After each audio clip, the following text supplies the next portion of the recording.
Hi mga bok. May bago ba kayo? Kung todo forma tayo ngayon mga bok ha.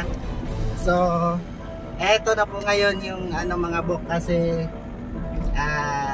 mag-deliver lang tayo pero kung todo forma tayo ngayon mga bok eh. Seatbelt mo? Hindi pa ako naka-seatbelt.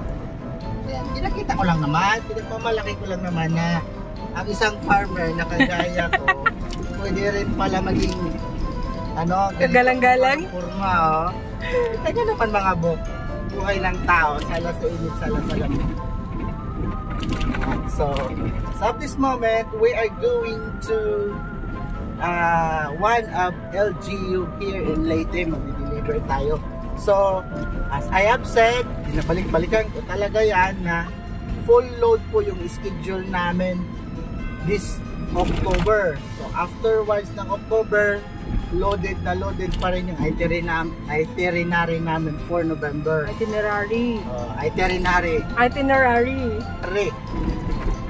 So, ngayon, yung mga possible customer, mag-inquire, mag-book, like what I have said mga book ha, book your orders. If you trust us, pay in advance para whenever meron kaming time, sisingit po namin yung mga orders nyo. Now, pagdating naman sa full condition stocks, uunahin ko po ha, I repeat, uunahin ko po yung mga naunang nag-order at naunang nagtiwala po sa amin. Para po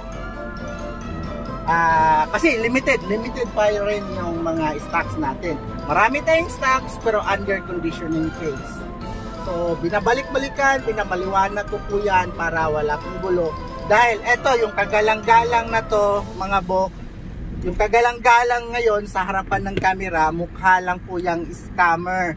Pero hindi po ako mangi-scam ng kapwa ko tao. So yan po ang magiging tagline ko mga bok ha. So antabayanan nyo lang po, ipopost pag paumanhin nyo na medyo may mga time na wala kaming update sa aming FB page dahil busy kami, nasa biyahe kami. So sa this moment medyo late ang posting namin, gumagawa kami ng mga content, video for post or picture for posting, pero nagdi-delay dahil nga po on travel po kami. So pakita mo may live sa likod, loaded na loaded tayo. So maya may mga additional pictures and video pa yan doon sa likod. Okay na. So pakita mo yung yung daan. So this is the famous Twisties of Leyte, going from Abuyog going to Baybay City.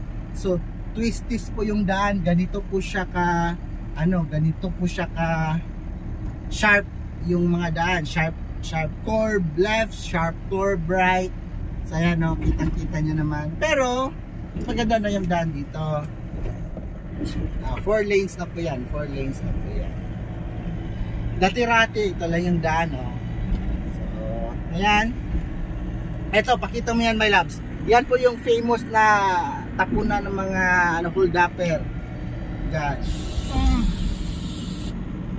So ayan, we are we're about to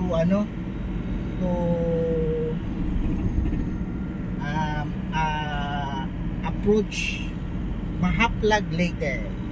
So boundary na po ito dyan sa taas, boundary na po ito ng Abuyog Leyte and Mahaplag Leyte.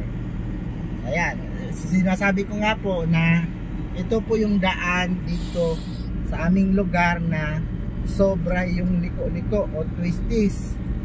Kulang na lang po ito lumamig ang lugar namin, parang bagyo na siya.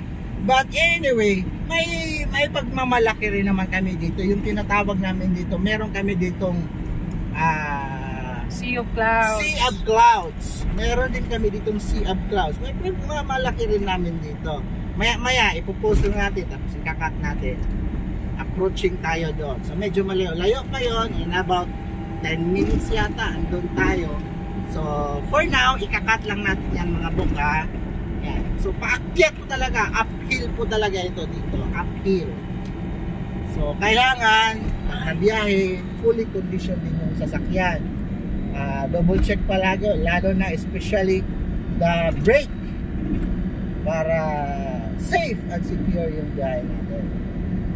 So, ayan. So, this is it. Pansit. Ayan, kita nyo naman yung yan mga buko. Yung, ano ba yan? Rotunda ba yan? Passage ba yan? Yung tawag na yan. Ayan. So, lampas, hindi pa dito. Lampas ng bridge, ano na po yan? Boundary na po yan ng Mahaplag Leyte.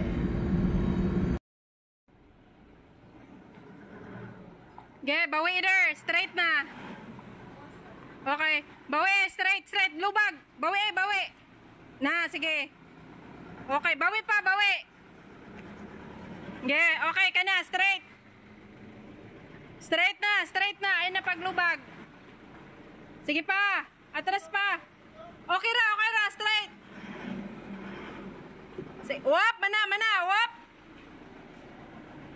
Okay na.